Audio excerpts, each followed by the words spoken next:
Welcome to Gerald Khalil's Conversation Piece. I share my thoughts on social content in sports, politics, and entertainment. And if you're new to the channel, don't forget to like, share, and subscribe.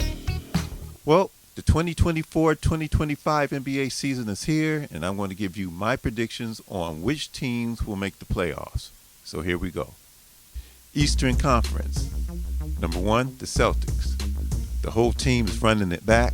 We got Brown, Tatum, White, Holiday, and company.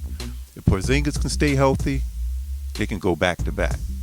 Biggest concern I have with them is, can Al Horford hold up? Number 2, the Knicks.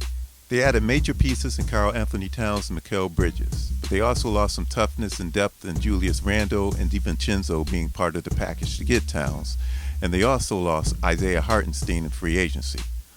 We'll have to see if they have enough to take out Boston. Number 3, got the Sixers.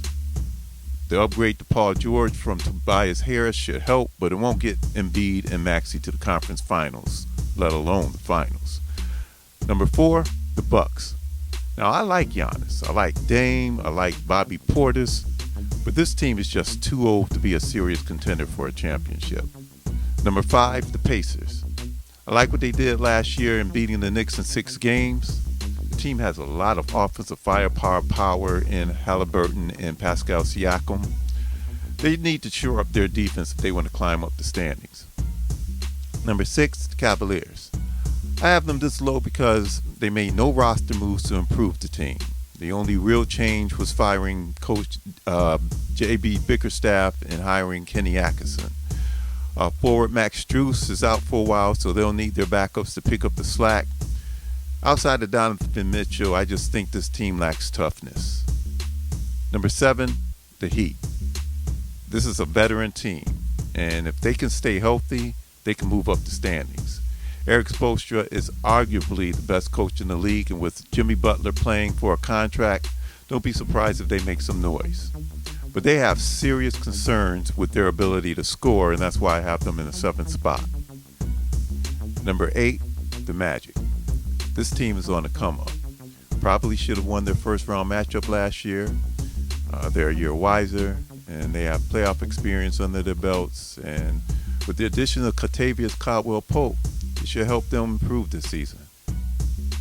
Now let's move to the Western Conference.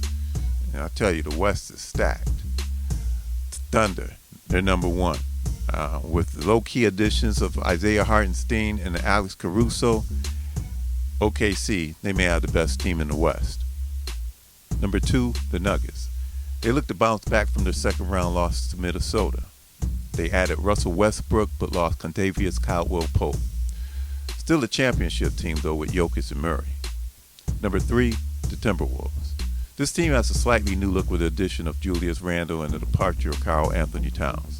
I'm not sure how Randle will mess with Anthony Edwards, but I think they'll miss Cat's ability to stretch the floor. Therefore, I have them in the 3rd spot. Number 4, the Dallas Mavericks. Now, they had a great run last year with Luka Doncic and Kyrie Irving. I'm just very curious about the addition of Klay Thompson and how he'll fit. But I think it'll work, and I look forward to them being a threat. Number 5, I got the Memphis Grizzlies. Now, with the return to Ja Morant, I look for this team to make some noise, and hopefully they can stay healthy. They led the league in player games missed due to injuries. Number 6, the Phoenix Suns. Now, a lot of people are high on the Suns, but me, not so much. I just don't think Durant, Booker, and Bill, that trio is working. And, they may have to end up moving one of them. So, namely, it'll probably be Bill. And the reason I have them here, though, is because of these last 2 teams. Now, you see in the 7th spot, I have the Lakers at number 7. I think they'll get to the playoffs, but it'll be via the play-in. I have questions about having a coach without head coach experience in J.J. Redick. And number 8, the Pelicans. This is another team to get in via the play-in, though I'm not really confident in this pick. Now let's look at the teams not to make the playoffs, the play-in teams, that is. We got the Bulls, Hawks, Rockets, and Kings. Now the Bulls, they'll be getting Lonzo Ball, so they should be improving. He's been out like for a year and a half. So I know that'll be a good thing for them. The Rockets, they're on the come up. I wouldn't be surprised if they got into the playoffs. But the West is just so tough. Other teams of note, the Spurs, we see them. They definitely will be better in year 2 of Victor Wembanyama and the addition of Chris Paul. It just seems that like everywhere Chris Paul goes, that team improves. The Clippers, with the loss of Paul George and with Kawhi Leonard on injured reserve right now, he won't be playing. Don't know when he's going to come back. I just don't think this team with only James Harden can make the playoffs. And then I got the Warriors, and I may be in the minority here, but I don't think this team will even make the play-in. I mean, don't be surprised if Draymond Green implodes and Steph ends up going to the front office looking for changes. So that's my take. Let me know what you think. Please leave a comment. Don't forget to like, share, and subscribe. And I'll see you in the next one.